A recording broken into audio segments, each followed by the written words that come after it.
Population policy. Doesn't this term leads you to ask a question? Why would a government need policy for the population? Hello everyone, I am Dr. Durdana Uwais from Department of Economics, the Bhopal School of Social Sciences. And in this video lecture, we are going to understand what is a population policy, its meaning, definition, objectives and types. We will also be looking at India's population policy before independence efforts and also the efforts as well as policies that were made after independence. In this, specifically the policy of 1976 and National Population Policy of 2000, we will look at its history, objectives, targets, features as well as we will have a short appraisal of all these policies and efforts. Now, let's begin by understanding what is a population policy. The people of a nation are responsible for its development. They are essential in making the most of the country's abundant resources. After all, production, consumption, savings, expenditure, investment all depend upon the people who are living in the economy. And the size of a nation's population is a crucial factor. When there are too many people or you can say overpopulation, it puts stress on the country's resources like infrastructure, hospitals, schools. And on the other hand, if there are less people living in an economy which creates a situation of underpopulation, it can lead to economic loss as there will be fewer individuals of working age in the population and fewer economic activities. To make the most of its resources, nations make population policy and try to have an optimum population size. A government will examine its past and present population demographics in order to predict the future population demographic trends and changes. This helps in determining the optimum population size for the resources a country has, leading to the most suitable population policy being selected for the country. As such, population policy can be defined as a policy which is deliberately constructed or modified institutional arrangements or specific programs through the government's influence, directly or indirectly, for the demographic changes. That is, population policies are implemented by the governments in a form of series of actions that are introduced to a country to adjust the country's population size. This may be by encouraging the population size to increase or attempting to limit the population size. The objectives of population policies as such can be increasing the size of population or decreasing the size of population. The objectives of different policies for a country vary depending upon what is the outcome that is targeted. But the main objectives of every population policy are to increase or decrease the population size. A country which is having a aging population will have many elderly people in the population, and therefore there will be fewer people that are suitable for or falling in the working age population. In an attempt to resolve this issue, a population policy will be framed to increase the population size. If on the other hand a country has got a high population which is increasing the pressure on its resources, it will likely be following or adopting a policy to reduce the growing population size. Based on these objectives, the population policies can be categorized into three types. First, pro-natalist, anti-natalist and immigration policies. Pro-natalist policies are adopted in countries which are having an aging population or a small population size, and under these policies the population size is increased by targeting to increase the fertility rate. In the second type, anti-natalist, countries where the population size is putting pressure on its resources, or the population size is considered to be large, these policies are implemented to reduce the population size. The third type of population policy is the immigration policies. Here the government frames policies to control the number of people who can enter or leave the country. The policies can encourage influx of immigrants or encourage emigration, or they can limit the number of immigrants entering into the country. Now let us see the population policy of India. For a country like India, no one can dispute that it already has a larger population than it can support at its current level of development, and the population explosion of the past decades has somewhat nullified the gains of economic growth. With a larger population comes more pressure on agriculture production, which is bad news for the country's economic growth, as it results in the shrinking amount of farmland available per person. Moreover, capital creation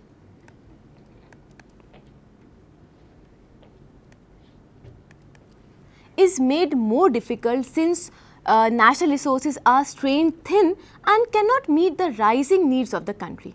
As a consequence, there is lack of resources.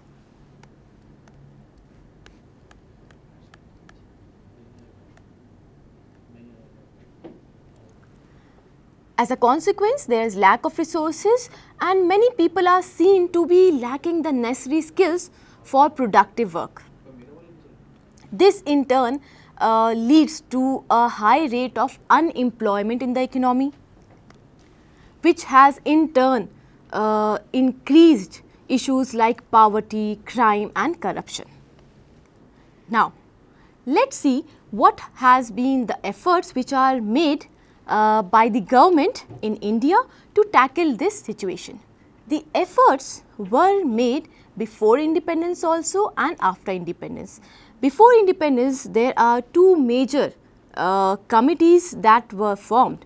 In 1940, the Indian National Congress appointed a committee which was headed by social scientist Radha Kamal Mukherjee to suggest solution to arrest the population which had started increasing rapidly after 1921. The committee recommended generating awareness and discouraging polygamy among other measures to bring down the rate of population growth. Then in 1943, the Health Survey and Department Committee, which was headed by Sir Joseph William Bohr, recommended deliberate limitation of family as a measure to control the population growth. These two were notable efforts before independence. After independence, in 1950s, family planning approach that was used mainly focused on the clinical approach. In 1951, India became the first among the developing countries to come up with the state-sponsored family planning program. The Planning Commission, which was set up in 1950, was given the task to decide upon the outlines of family planning program. In 1952, a Population Policy Committee was constituted, and in 1956, a Central Family Planning Board was established. This period adopted the clinical approach, which concentrated on expansion of clinical services in both rural as well as urban areas. However, this approach could not achieve desired results, and in the census of 1961, it was observed that the growth rate of population was higher than expected. So, in 1960s, the approach that was adopted was of expansion as well as experimentation. In 1966, a separate department was established called as the Department of Family Planning under the Ministry of Health, Family Planning and Urban Department, and mass media was used for the promotion of family planning for controlled growth of population. These are just some of the pictures that was used in the hoardings in 1960s.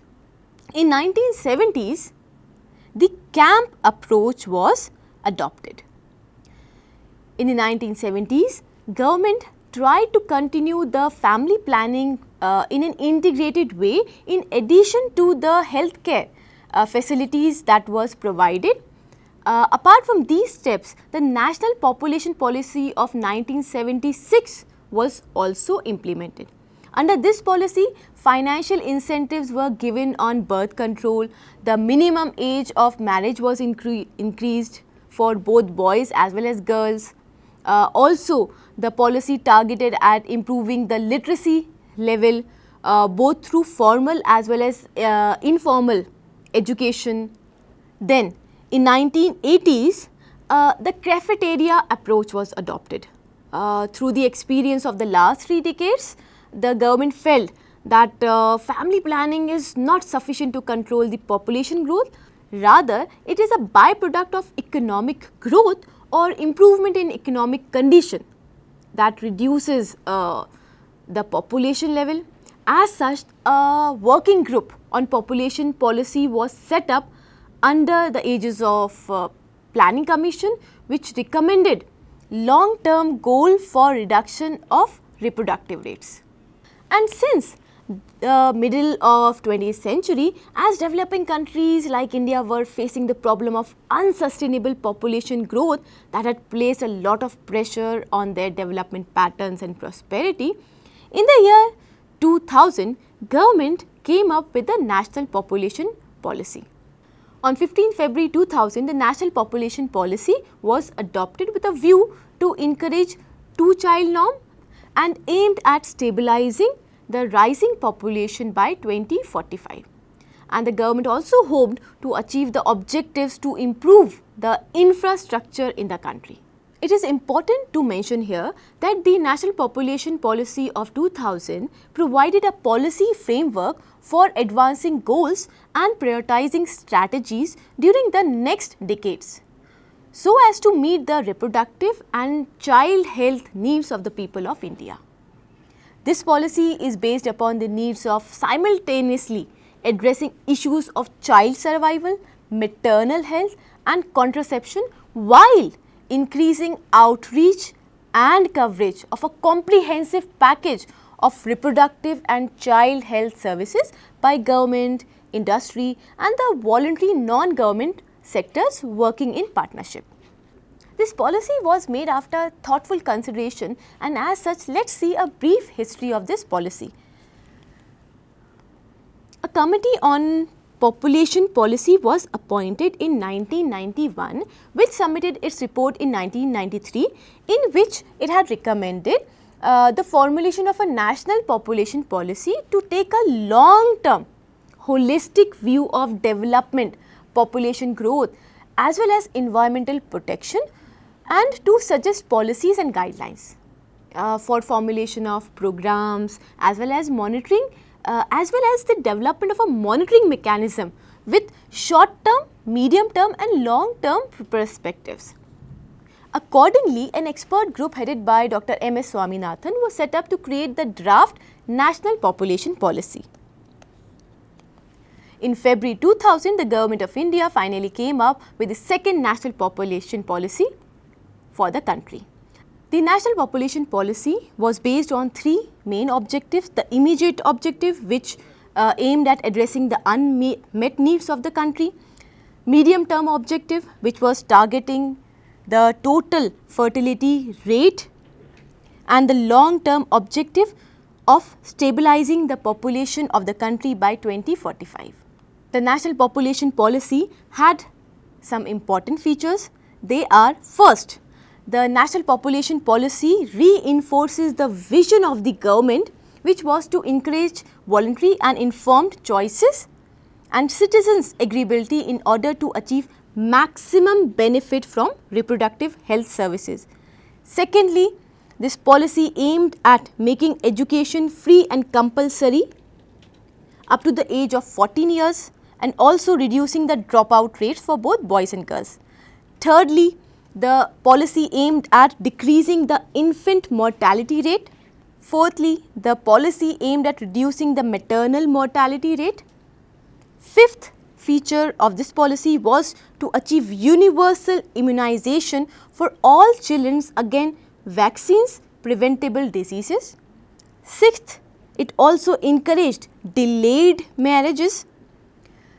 This policy also focused on achieving at least 80% institutional deliveries and 100% deliveries by trained persons. Other features included attaining 100% registration of pregnancies, birth, deaths and marriages. This policy also aimed at making available the universal access to information and counselling. This policy also aimed at preventing as well as controlling communicable diseases. It aimed at integrating Indian medicine system. The policy also aimed at vigorously furthering the small family norm and bringing out a convergence of all related social programs so that the family planning and welfare becomes people centric. At last, if we see the final outcome of all these efforts and policies, three main points come up. There was overemphasis on family planning measures in the previous efforts that were made as well as the policies that were made, and less emphasis on economic and social measures. Secondly, at times inappropriate coercive methods were used by certain programs, but still these programs were effective because we see that whatever the effects were, it led to the control of India's population. To sum up, in this video lecture, we have studied about population policy, meaning, definition, objectives, its types. We also discussed India's population policy, its efforts before independence and its efforts and policies after independence. Two specific policies were discussed with specific focus on the policy of 2000. That was all from my side. Keep learning, keep growing.